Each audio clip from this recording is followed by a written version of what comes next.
Hey guys, Travis Daggett with Cornerstone Properties, talking today about title companies. What is a title company? What do they do?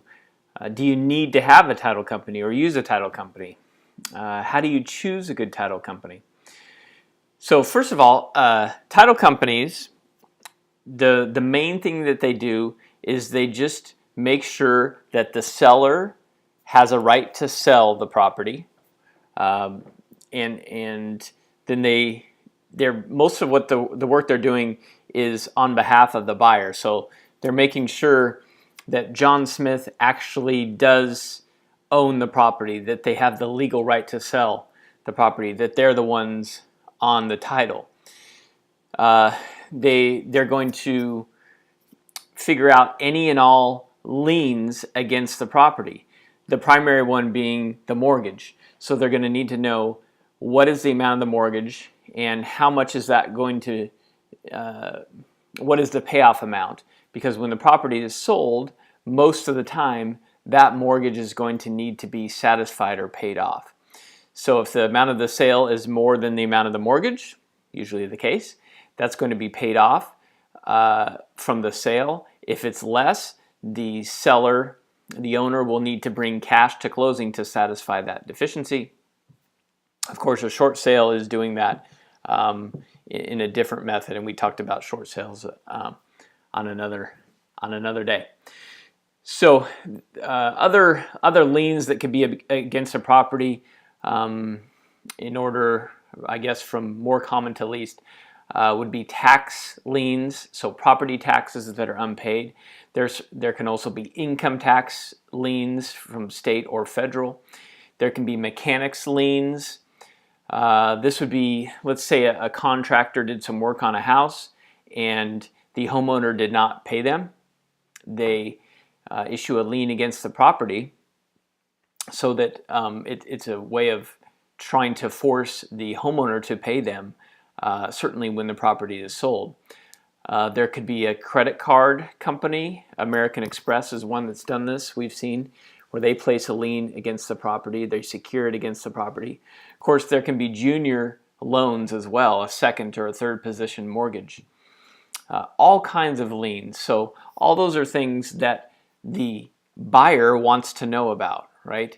And so what they're saying is that, let's say I'm the buyer. When I buy the property, I want to know that it's a clear title when I buy it, or it's a clean title. In other words, all the liens are cleared. So we need to do everything that is necessary to clear the title, to satisfy those liens ahead of the sale. And that may mean the owner negotiating with certain lien holders. That may mean us as the buyer negotiating with those lien holders on their behalf. For example, we negotiated an American Express lien. There was a lien and it was around $24,000, and we negotiated it down to $6,000. Why? Because we want to buy this property, and there's another $18,000 that we don't have to pay. Now, from American Express standpoint, if they didn't get paid the $6,000, they're probably not going to get paid anything. So it's better than nothing. So once there's a clean title, that's called a title report, and we can see, or I guess we should say, they have the right to sell it. Here's all the liens that need to be satisfied. Then we can proceed to closing. There's an escrow account, and that's to hold the money, such as the down payment or the earnest money deposit, so to ensure that that goes towards the purchase of the home, not anything else. So a title company in general is meant to be a neutral third party between a buyer and a seller. So in some states, no title company is needed. Attorneys are used. In other states, just a title company. Sometimes people want to use an attorney as well. It's up to them.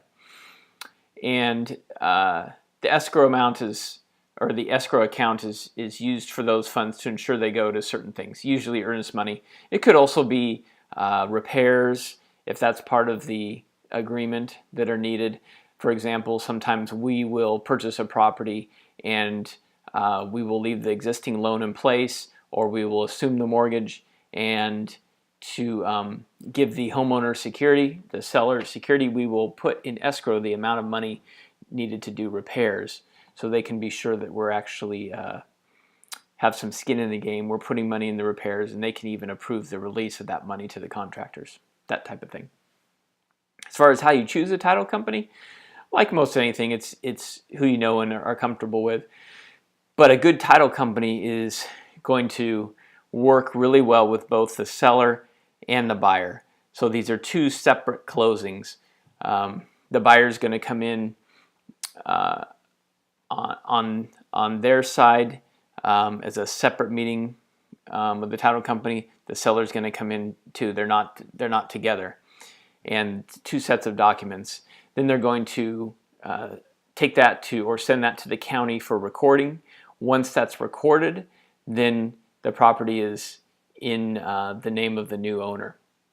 So a good title company, a good escrow officer really is what it comes down to, because the escrow officer is going to be the one working with the buyer and seller. They're just somebody like anybody else that's good at their profession. They're good at helping the seller and helping the buyer.